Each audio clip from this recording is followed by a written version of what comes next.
Salman F Rahman বাংলাদেশের সবচেয়ে শীর্ষ ধনীদের মধ্যে 10 জনের ভিতরে 1 নম্বরে চান্দু দেয়। এমন রাজনীতি করছে যাইলে গো নৌকায় টলারে করে ইন্ডিয়া পালায় যাওন দিছিল চান্দু। এমনই বন্ধু আনিসুল হকরে বানাইছো, আনিসুল হক ধরা খাওয়ার পরে কয় আমার দর্শক কে ওই যে দাড়ি শেষে একটা মাহন্দা বয়ে রয়েছে ওইটা কিন্তু তোমাকে Salman F Rahman. Post guard কয় না, বিশ্বাস করে না, হ্যাঁ তো ফেরেশতার মতো জিবরাইলের মতো দাড়ি, সে তো আব্দুল কাদের জিলানীর মতো দাড়ি, ইমাম গাজালির মতো দাড়ি। কয় বেটা আমার মতো বাসার লাগে উনিও সফা করছে, চেক করে দেখ উনি যাই যখন বাতাম দিছে কতই সালমান এফ রহমান কিনা কহ।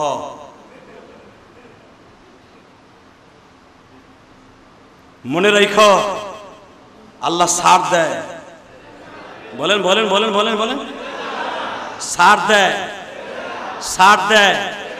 দেখবেন আপনাকে গ্রামে যারা রাজনীতি করছে 17 বছর আওয়ামী লীগ করে ঠিকই, পৈতৃক সূত্র হিসেবে বাপ করছে, দাদাই করছে, বঙ্গবন্ধুর লগে মুক্তিযুদ্ধ করছে, তারা আওয়ামী লীগ করে ঠিকই, কিন্তু মানুষের ক্ষতি করে নাই। এরা ঠিকই বউলয়ে খাটে ঘুমাইতেছে, সে যে দলই হোক তারা ঠিক মতো ঘুমাইবে। আর যেই হারামি গুলা জুলুম করছো, তুমি জঙ্গল না, তোমার কোনো জায়গায় মঙ্গল নাই। জঙ্গলে যাইবা শিয়ালে তোমার দাবুর দিব, খাটাসে তোমার দাবুর দিব, খাটাসেও কইব তুই আমার অনেক জ্বালাইছ, আমারে মুরগি খাইতে দেস নাই। কথা কর না কেন? কোন জায়গায় তোমার শান্তি নাই, বাঘেও তোমার দাবুর দেবে, বান্দরেও দাবুর দিব। অতএব নবীর আদর্শ, নবীর রাজনীতি যদি আপনার আমার অন্তরে থাকে, আপনি যে দল করেন না কেন, দল একটা করতে হবে। আমি ইলিয়াস রহমান জিহাদি কসম করে বলতে পারি আমি কোনো দল করি না। আমি যদিও গোপালগঞ্জে জন্ম নিয়েছি, আমি কোনো দল করি না। আমি জানি নবীর আদর্শের দল বাংলাদেশে একটাও নাই, সব পকেট পূজারি। হ্যাঁ, তবে একটা দল আমি করি, হিজবুল্লাহ। যারাই আল্লাহ এবং আল্লাহ রসুলের জন্য মাঠে নামবে আমি তাদের সাথে আছি। হেফাজত ইসলাম মাঠে নামছিল, আমি তাদের সাথে ছিলাম। যেই দলই মাঠে নামবে আবার আল্লাহ এবং আল্লাহ রসুলের পক্ষে, আওয়ামী লীগ হোক, বিএনপি হোক, হেফাজত হোক, চরমনাই হোক, জামাত ইসলাম হোক, যে আল্লাহর পক্ষে কথা বলবে, নবীর পক্ষে কথা বলবে, আমি তার পক্ষে আছি, আমার জীবন উৎসর্গ করতে রাজি আছি। ইনশাআল্লাহ তাআলা ইজ্জতের সাথে থাকবো, কেউ অসম্মানী করতে সাহস পাবে না।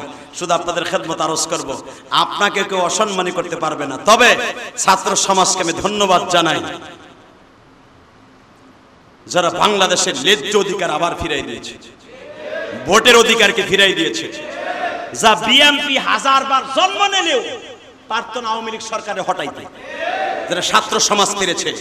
তবে এই মানুষের ভোটের অধিকার, মানুষের অন্তরের কথাগুলা এই খুতবায় বসে আজকে বুক ফুলাইয়া কথা বলার চান্স করে দিয়েছে আমার ছাত্র ভাইরা।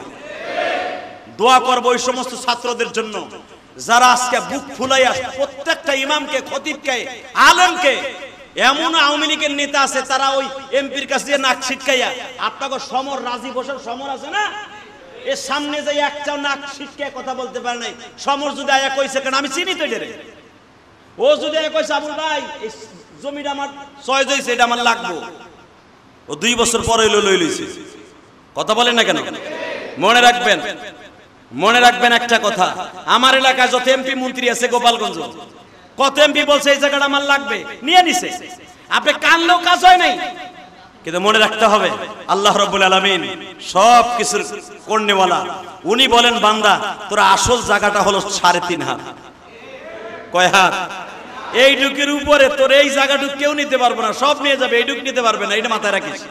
অতএব আপনাদের খেদমত আরজ করব, আজকের এই নতুন মসজিদটা আমার আবুল ভাই করেছেন, তার বাবার জন্য, তার মায়ের জন্য, তার জনম দুঃখিনী মায়ের জন্য, বাবার জন্য আবুল ভাই করেছেন। আপনাদের এলাকায় উনি কিন্তু ব্যক্তিগতভাবে করেন নাই, উনি আপনাদের খেদমতের জন্যই করেছেন।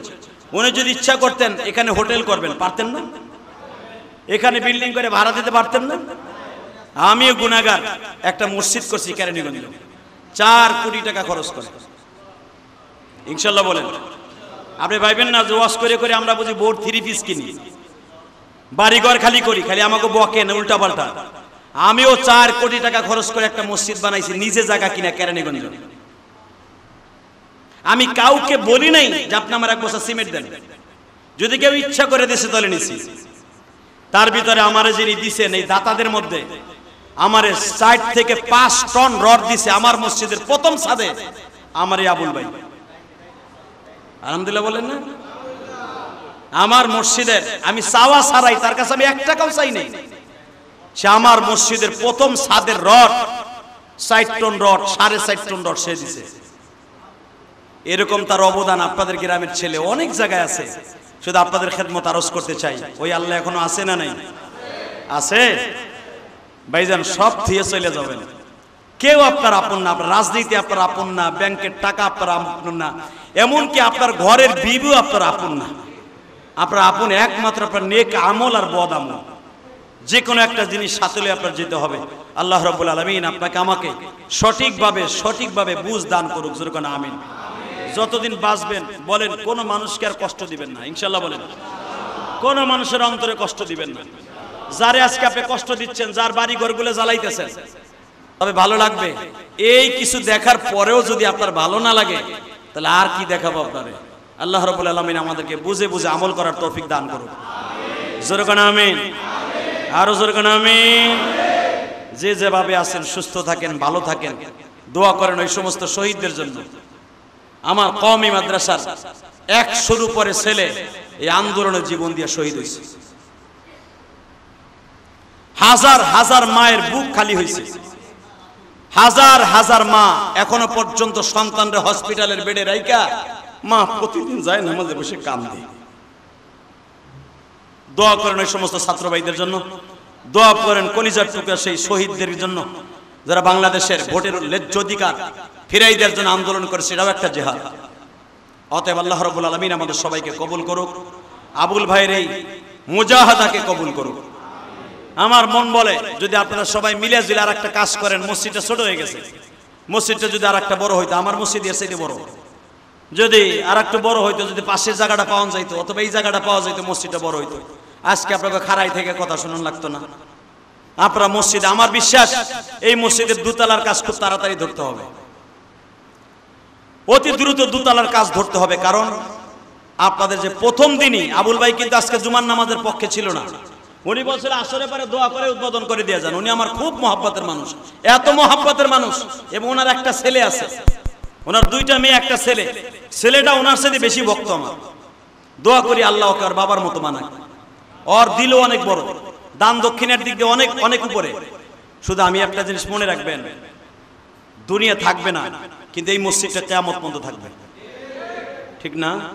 এই যে আমি যেটা করছি, 2 তলা কমপ্লিট করে ফেলাইছি, একবারে 2 তলার কোনো কাজ বাকি নেই, শুধু সিঁড়ির টাইলসগুলো বাকি আছে। আলহামদুলিল্লাহ, আপনি যদি আমার মসজিদটা দেখতে চান বুকটা ভরে যাবে। এত সুন্দর করে মসজিদটা করছি আমি, আমার বাড়ির চাইতে বেশি সুন্দর করছে আমার মসজিদ। আলহামদুলিল্লাহ বলেন না?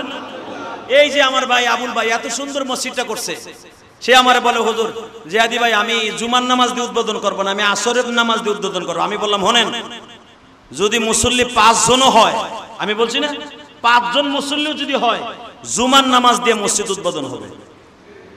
কি মুসল্লি হয় নাই? আলহামদুলিল্লাহ বলেন। আর আমার জানা আছে ইলিয়াস রহমান জিয়াদি ওয়াজে গেলে যদি, এই যে আপনাকে এই পাশে ওয়াজে আসছে, আমি এই যে আপনাকে কি চেয়ারম্যান জানি কলমা আমি 2-3 বার সোহেল ভাই, চেয়ারম্যান সোহেল আমার অত্যন্ত মহব্বতের মানুষ। খালি আওয়ামী লীগ করলে সবাই খারাপ হয় তা না। এই সোহেল আপনার কাছে কেমন জানি না, সোহেল অনেক আমার কাছে অনেক প্রিয় মানুষ। এই সোহেলের ওয়াজ আমি 2-3 বার আসছি। মনে রাখবেন, আমার চেনা আছে এলাকা, আমি জানি যে আমার নাম শুনলে অন্তত আমার কলিজার টুকরা গরিব মানুষ গার্মেন্টসে যারা চাকরি করে, আমার নাম শুনলে আমার বন্ধুরা বলবে। এখানে দেখবেন শিল্পপতি কোটিপতি কম আইছে, গরিব মানুষগুলো আগে বয়ে রয়েছে। আমি আপনাকে লেগে দোয়া করে যাই, আর জীবনে দেখা হয় বা না হয়, কারণ আমার আনা তো অত সহজ না। আমি আমার জুমার মসজিদ ফেলাই দিয়া আইসে পড়ছি একমাত্র আবুল ভাইয়ের মহব্বতে। আমি আপনাদের কাছে দোয়া চাই, আল্লাহ যতদিন বাঁচায় রাখে যেন ন্যায় নিষ্ঠার সাথে হক কথাগুলো বলে যেতে পারি কবরে, ইনশা। আমিও আপনাদের জন্য দোয়া করে যাই। যে যে দল করেন, আমি বলবো না আপনি দল বাদ দিয়ে আরেক দলে যান, আমি যাব না, বলবো না। কিন্তু দল আপনি করবেন, এমন দল করবেন না যেই দলের কারণে মানুষের উপরে জুলুম করতে হয়, যেই দলের কারণে নিজের ভাইয়ের মাথায় বাড়ি দিতে হয়, যেই দলের কারণে আলেমরে বকা দিতে হয়, যেই দলের কারণে আলেমরে আয়না ঘরে রাখতে হয়, যেই দলের কারণে আলেমরে উলঙ্গ করে পাশে মহিলা বসায় দিয়া, আরে তোর ক্ষমতার গোষ্ঠী কি লাইবে না? এই যে ডিবি হারুন, এই বদমাইশটা, এই যে বেনজির, আরো যেগুলো আছে সরকারি কর্মকর্তা, প্রত্যেকটা আলেম উলামার পাশে সেরি বসাইয়া ছবি তুইলা সারা পৃথিবীতে ছড়াই দিছে। এরা জঙ্গি শুধু না, এরা লুচ্চা, এদের চরিত্র খারাপ। এই কেস ফাইল করে এদেরকে আয়না ঘরে রেখে টর্চারিং করছে। এখন আমি বলবো, যারা আলেম উলামাকে এইভাবে টর্চারিং করছে, প্রত্যেকটা বদমাইশ উলঙ্গ করে আয়না ঘরের ভিতরে গরম ডিম দেওয়া উচিত। কি আপনারা রাজি আছেন না? এই বাংলাদেশের তাফসীরের জগতের নক্ষত্র ছিল আল্লামা দেলোয়ার হোসেন সাইদি। বেচারারে দইরা নেল তো নেল, জামিন তো দিলই না, বরঞ্চ জেলখানার থেকে তার লাশ হয়ে বের হতো। এই দুঃখ আর কাছে রাখবেন। বাংলাদেশে যে তাফসীর শিক্ষা দিছে, মিয়া তাফসীর শিখাইছে, সেই লোকটার এই আয়না ঘর থেকে বাইর হইয়া লাশ হয়ে কবরে যাওয়ার লাগলো। কবরে সেও গেছে, আমরাও যাব, সাবেক প্রধানমন্ত্রীও যাবে, আমরা সবাই যাব। কিন্তু মনে রাখবেন, কেউ ক্ষতি কেউ করবেন না। ইনশাআল্লাহ যে যে দল করবেন আপনাকে পাও দুইটা ধরছি। আপনি ভাইবেন না আওয়ামী লীগ সরকার চলে গেছে, আমরা ক্ষমতায় আসবো, মানুষের বাড়িঘর ভাঙ্গা তছতছ করে ফেলবো, এই কথাটা কখনো ভাববেন না। আপনি কারো ক্ষতি করবেন না। আপনি যে যেমনি আছেন আল্লাহর কাছে দোয়া করেন, আল্লাহ কোনো কিছু চাই না, শুধু আপনার কাছে ঈমান আমল নিয়ে বাঁচতে চাই। ইনশাআল্লাহ আমার দাদা যেই রাস্তায় গেছে, আমার মা যেই রাস্তায় গেছে, আমার বাপ যেই রাস্তায় গেছে, আমি ওই রাস্তায় যাব। আল্লাহ ওই রাস্তায় যাওয়ার আগে, আল্লাহ কবরে যাওয়ার আগে ঈমান আমলকে ঠিক করে যাওয়ার তৌফিক দান করুন। সবাই ভালো থাকবেন, সুস্থ থাকবেন। সূরা ইখলাস 3 বার, ফাতিহা একবার, কয়েকবার দুরূদ শরীফ পড়েন বিসমিল্লাহ সহকারে।